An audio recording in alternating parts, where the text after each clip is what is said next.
What's good, y'all? It's your boy Ross back at again with another video. So we're going to check out how luxury car brands brainwash you to buy. It's a thing that we've seen time and time again, where these luxury car brands and these dealerships that are associated with them, they are trying to sell exclusivity.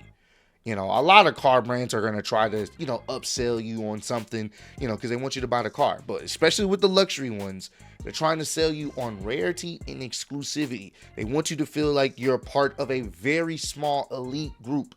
That's why these cars cost as much as houses or even more, because they want you to feel like you're driving something that is rare and many people won't be able to have it. It's going to be a center of attention. And a lot of times, that's what it is. That's literally what it is. It's to show your wealth, the wealth that you worked hard for or just happen to be born into.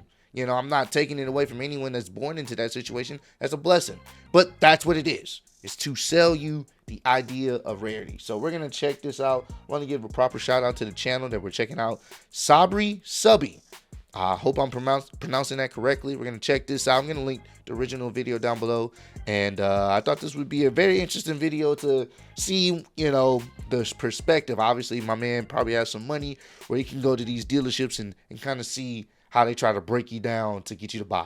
All right, let's get into it. Should be a good one, man. This is the brand new Rolls-Royce Spectre and costs over $530,000. And today, I'm in Beverly Hills going undercover to expose how these luxury car brands brainwash you to buy using dark psychological principles. First up is Rolls-Royce. I'm heading inside to see what dark tactics that they use to get me to buy.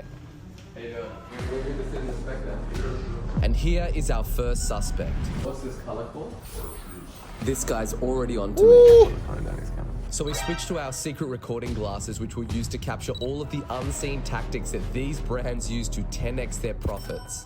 The starlit doors, the grills illuminated, you got your starlit up here. Those three features alone cost well over $30,000. If you don't know me, I'm Sabri Subi. I'm an investor on Shark Tank. I've generated $7.8 billion for my clients. I let him know that I was a serious buyer and was looking for a new car for wifey. But before I could take this thing for a test drive, I was forced to check out their bespoke design center.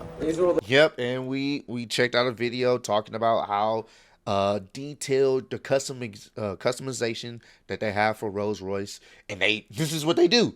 Hey, we want you to check this out. We can hook you up with one of one, with the interior, the exterior, whatever you want your Rolls-Royce to look like. We can set that up for you. Bruh, and we talking money. We ain't talking about little change. We talking about big bank. The materials you need to pick from. People do the red, huh? And this is where the real money is made. It's not only the extras, it's the colors that change the price. Colors you get, there's a color that has actual glass in it, so it's more. That's wild. It's just more intense. Some of these interior options can cost upwards of $20,000. That alone is the price of a used Tesla. It's fine. Let's take this puppy for a test. And guess what? They doing it all by hand. All of this is premium quality. They're doing all by hand just to get you to buy it. It's wild, It feels like being in a cloud. The electric is ridiculous. It is. This is the ultimate goal. Now here's where he'll pull out all the stops and do the real selling. How long was this in the plans? 100 years they wanted it. 100 years? They wanted to be electric originally because you can't hear anything in their engine. He told me that this model I was driving costs a whopping $545,000. 120 grand of extras. Yeah, but you have a package, a Spectre package, which is 20,000. Bonnet up there is another 10 grand. Stereo is 10. Starlit doors 13. Everything Rolls does is extra. With the cost of the upgrades alone, you could buy a brand new Mercedes S-Class. Yeah. Where are you going from here? Rolls-Royce are absolute masters at the red velvet rope pricing strategy. The velvet rope pricing illusion is where brands double down on the price. They don't shy away from it, and then they build value to that price. And you think, shit, this is so expensive. It must be the good. The whole time he was talking about, this is how much it costs. And he wasn't shying away from the price. He came out and told me straight away, this is how much all the extras cost, and that this thing is going to be $530,000. The family's arriving next week. I wouldn't drive this to you. Yeah, like, I mean, if you're there, you got money. So they know that. They know if you're in there, you have money. That's it. you have money. So we're gonna tell you up front, hey, this is how much this is. If you're gonna buy it, you're gonna buy it, or you wouldn't be in here. Yosemite, but yeah, we're gonna go out. No, you would. Really? Why not? But then he went on to tell me about all of the craftsmanship that go actually into this. He used the price to actually build the value and make me want it in the first place, and then just kept on repeating, once you drive in a Rolls-Royce, you are done. The problem is when you get in this, you're done. You're done. This goes against everything that most salespeople do when selling. They'll do everything to not tell you the price until they've made their pitch. Where Rolls-Royce does the opposite. They actually drop the price up front and then build value to that price. Upgraded sound. This has the adaptive cruise control, heads-up display. He was a seasoned pro. But this was nothing compared to what's coming next at McLaren. And Okay. here we have McLaren. These guys do over $1.1 billion per year in sales. But here's the thing. They only sell 2,000 units of their cars per year. Wild. As I head inside to check out a brand new 750S, I'm greeted by absolutely no one. No one's coming to help us. Who do we have to wrangle around here to sell us a $454,000 car, bro? Like, it looks like a Game Boy. It's like full analog, like not like modern, especially after being in the Rolls. It feels like it's like very durable, but it doesn't, like it's all carbon fiber. The thing about McLaren is they're all about performance. Yeah. Half of their revenue comes from merch and the affiliation with Formula One. All right, they were still ignoring me, so I went up and asked about the car. How many of those do you make a year? This is one of 60 in the world that has this livery. Bro didn't even introduce himself. This particular one is celebrating Le Mans. I don't even know what that means, but it sounds provocative. Lambo, but my buddies are really trying to convince me to get a McLaren. What would you say is the biggest differences? This brand is really cool. Really cool. I used to manage Ferrari for I 5 mean, years. McLaren is cool. One of my tuners that has tuned up my E43, he has a McLaren, and it's beautiful. I believe he has a 720S, if I'm not mistaken. Obviously, he's upgraded it. It's tuned. He has upgraded the exhaust. It shoots flames. I don't know if he still has it. I think he does, but it's ridiculously fast. But the one thing he did tell me is, even though it's probably one of the most fun cars he's ever been in, the maintenance alone is ridiculous. Like, the reliability, he's had so many issues. He said casually to me, and that's how I know he was making some big bank. He's like, bro, I dropped like $30,000+ up towards the $70,000 on this car, just getting it to, properly function when things break down. And he's like, I'm not the biggest fan of like the material inside. It gives off kind of a cheap vibe, but the performance is what you get in the car for. So, and that's the crazy thing about McLarens, is that's what you're buying the McLaren for. The performance. It looks beautiful. The materials inside you would think would match the sleekness of the outside of the car, but they don't really care about the materials. They don't really care about the infotainment system. You're literally there just to say you're in a McLaren and you're there for the performance side of it. So Lamborghini for 5, Porsche for 10 years.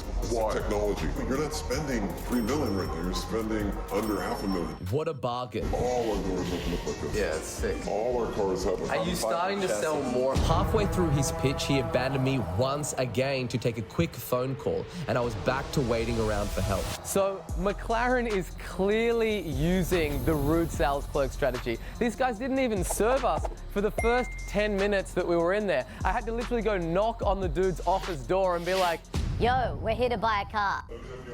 all right, will do. Once they came out, they were very standoffish. We're the #1 dealer. We've been selling a shit ton lately. Really? 1 second. yeah, once he said we've been selling a shit ton lately, he don't care. Like, bro, we know we gonna buy some McLarens. We know people gonna buy some McLarens. I ain't worried about it.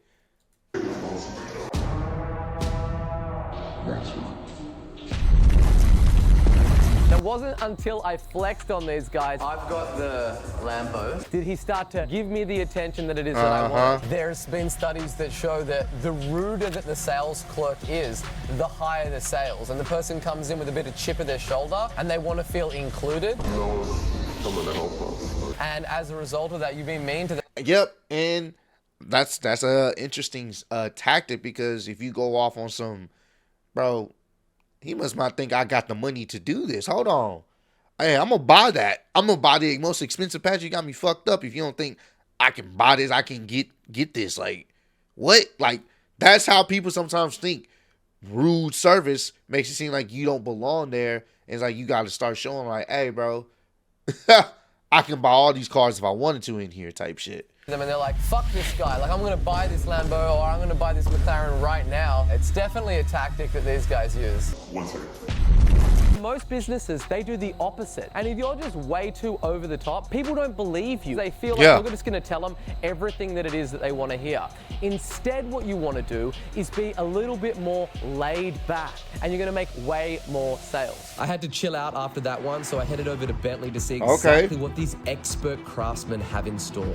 They hand make each one, only sell 6,000 cars per year, and make $3.1 billion doing so. I don't know much about Bentley going into this, aside from the fact that they're supposed to be really high quality and are really expensive. Oh, god damn. Right off the bat, this guy greeted me with a handshake and a smile. Sabri, nice to meet you.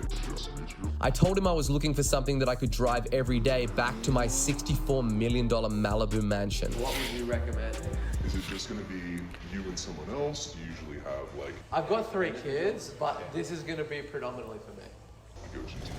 He had me take a look at a brand new Continental GT, which starts at a base price of over $270,000.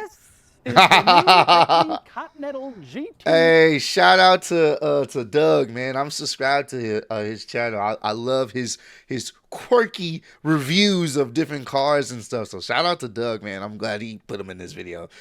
Hey, comment down below. Let me know, are you guys subscribed to one of the car goats, car reviewers, one of the goats in this YouTube space? Doug, man, he's awesome, man. When you say that these are hand stitched, Literally. Literally. All the leather that you see here, this cowhide, goes through a mineral dye process. Okay. This guy went on to talk about the intricacies of the steering wheel for a whole 5 minutes. My grandfather was doing it, his father was doing it. It's generations just with the steering handle alone. Wow. It's the craftsmanship. These engines, they last forever. It's insane. Hey, bro, he trying to sell him like he trying to sell him into the gates of heaven. Yeah, man, this will last a lifetime. Granted, I don't think I've ever heard anyone. Well, I don't really know anybody that has a Bentley, but I don't think I've ever heard anyone, talking about their Bentleys breaking down. You don't really see too many stories about that, like. And I mean, granted, I don't really see too many people driving Bentleys, but those are high premium cost vehicles, and you can tell that they put a lot of work and effort into making those vehicles. Luxury and sport. You can just feel it. It feels great, Beautiful. Crafting everything. Should we go outside and have a look at one? Yeah, let's go. Throughout his entire sales pitch, he kept on just harping on about the craftsmanship and how they make these all by hand, and he kept telling these stories about every single detail. You did a good job of selling it. No, you did. Start to believe that shit. But there was one thing that went horribly wrong during his pitch. You would have to get something on him. Pardon?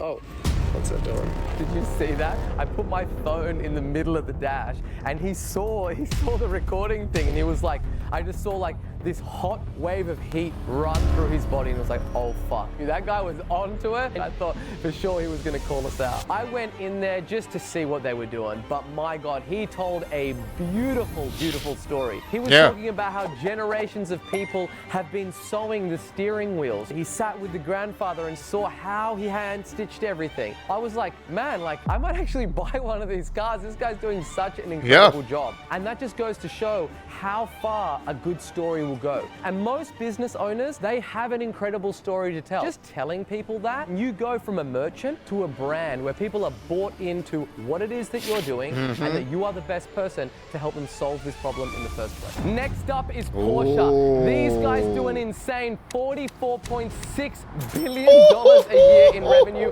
and sell over 320. Ah, damn. But you want to know why? And we've seen a video talking about this, the exclusivity. People be wanting that GT3 RS. They be wanting the rarest models. That's how they get you. They make you buy so many Porsches just to get the Porsche that you actually want. And I hope he talks about that in this video, because that's what they do. That's what they do. They get you to buy so many Porsches that you end up wanting to get the Porsche that you really want. It's all about family. Not trying to sound like Dominic Toretto, but it's about creating this illusion of family. Hey, you buy all these other Porsches, we'll hook you up with something even rarer. 1,000 cars. And what's even crazier about these guys is they are the #1 luxury and premium brand in the world, beating out brands like Louis Vuitton and Chanel. And the sneakiest move that Porsche is known for is their elaborate price ladder. So let's go on in and let's see if they use this tactic on us. The price ladder is where brands lure you in on their lowest cost option. Yeah, I just want to look at 911. Sure. And then cleverly work you all the way up their lineup until you leave the store spending way more than you had planned to. 301. Not bad. Oh, man, this feels more loco. Way more racy. Even than like the McLaren. Like, this is all carbon fiber? Is this the top of the range? Yeah. GT3 RS. Yeah. I asked her to show me the cheapest 911 model, so we headed upstairs. Let's see if she pulls the price ladder on me. This model is started with Carrera, then it goes to the Carrera S, and then Carrera 4S, gonna be 4-wheel drive sport. Yeah, I'm looking for an everyday driver. So definitely 4S is always the best. She just walked me up the price ladder by $100,000 like it was nothing. This is a 4S. The new one is around 200. Okay, so it starts at 220? Yes. What do you sell the most of? 4S. Yeah. But she was just getting started. I told her that I wanted to buy, so she took me upstairs to her office. Let me go to the website because also turbo is good for everyday. She's really trying to sell me into one of the most expensive cars, the $243,000 Turbo S. Yep, the 911 Turbo S. Turbo is gonna be better than S. But it doesn't stop there. One of her associates has entered the chat. But what about picking like the paints and the interiors and stuff? You can. They're ranging probably around 20 over. Now we're up to a minimum of $263,000. It just depends on how many we get. So it's going to be around 7 to 8 months. And then Yep. it's going to take 3 to 4 months to get here. Yep. The demand is extremely high on this last round.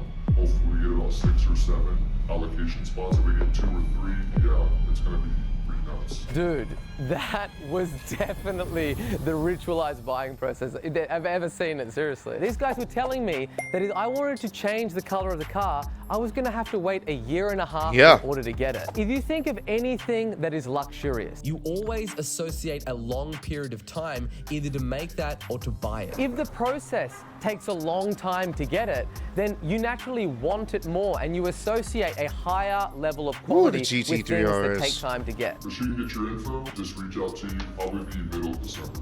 When you'll have inventory? Allocation. You really feel like you're earning it. You're earning the right to buy this car. That is ritualizing the buying process, and that's gonna make that person want to actually sign up even more. We are on our way to Lambo. Oh boy. Let's go see if we can buy a Lambo. So we're gonna get dripped out as a crypto millionaire.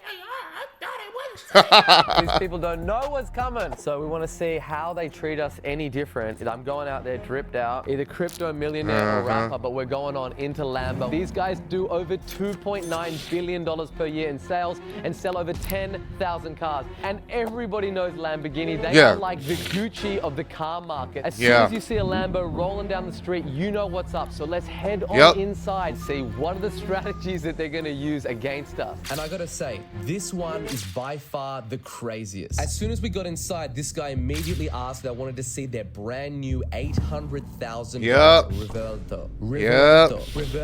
Yeah. I asked him if they sell a lot of units. For real? The #1 in the world, but he said that they have absolutely zero inventory. What's the allocation like on that? No, it's no chance. But, No chance. Zero? Damn. It's really sold out For how long? for production. I have 50 deposits that I'm pretty sure they're going to give like already. So there's no point even sitting in it, and I can't. Well, you can feel the size. All right, let's check this thing out to feel the size. Yeah. Let's go. Man, The crazy thing is that makes sense, bro. Everybody wants this latest model of Lamborghini, bro. That makes sense that they're sold out. when I saw the launch video, I was like, I don't know about the shape, but when you see it in real life, they don't do it justice, dude. Matte black, look. Matte black in this with the back? This is mean. I can see why you got 50 deposits. I'll admit it, this thing was sick. No, the photos do nothing compared to what this is like in real life. So I asked him what it looked like to actually buy this thing. And if I do want one, like what do you think? If a car becomes available, it rarely happens. Some clients order the car and their money situation changed. then we would say, hey, Yeah, I like the matte black. matte black is sick. That Bitcoin never lets you down. So you saw that.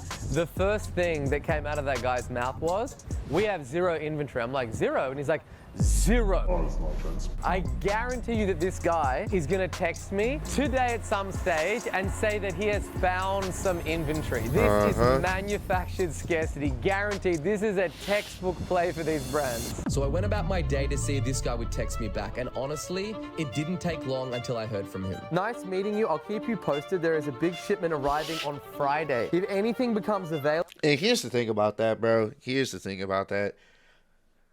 There may be some truth, maybe that it is potentially sold out, but it's still a tactic. Because they probably know when they're going to get more shipments coming in. But it's a tactic to get you to be like, damn, I really wanted that car.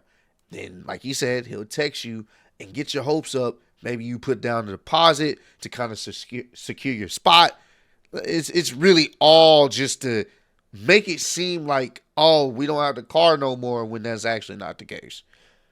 I will let you know. You don't want to hate the player, hate the game. We need to move fast. He's letting me know that it's going to be urgent. So if something does come up, I'm going to need to buy this thing immediately. Immediately, yeah. Now he sent me 4 other messages. Shipment came in early at my sister's store. Look at what I found. He found the black with all matte, exactly what I wanted. Yeah, I like the matte black.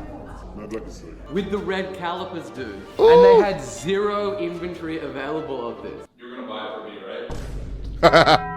These brands, they manufacture their scarcity. Only been 2 hours. No longer interested, question mark. Straight up rude sales clerk strategy. And look, it's a little bit questionable, the ethics behind exactly how they do it, because they're not being completely truthful or forthright. This guy wouldn't stop hitting me up to buy this thing. 2 hours later, I have a missed call on a product that I was told they have zero allocation and zero inventory of. No chance. Whatever it is that you're selling, there is going to be scarcity to it. The simple act of saying how many items are in stock, and that's going to want to make people buy it. So if this video gets 500,000 likes, I'll go in and buy the Lambo. If you like this video, you'll love the one. That's tough, bro. He has the type of money to say, if this gets 500K out, fuck it. Let me see what the amount of likes.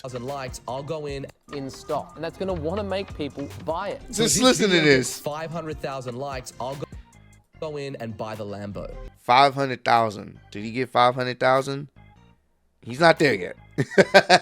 He's at 5.7K, but you know what?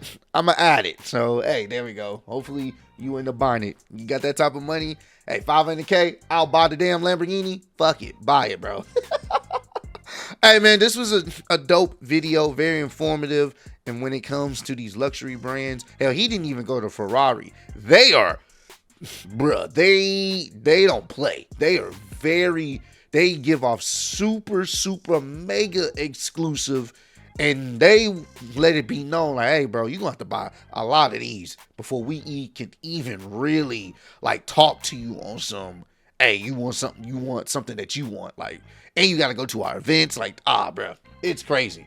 But comment down below, let me know what's your favorite luxury car brand. If they were listed in this video, or if they weren't listed, let me know down below. But I appreciate all the love, support. Road to 150K one day, road to 20K, and I'll see you on the next one. Peace.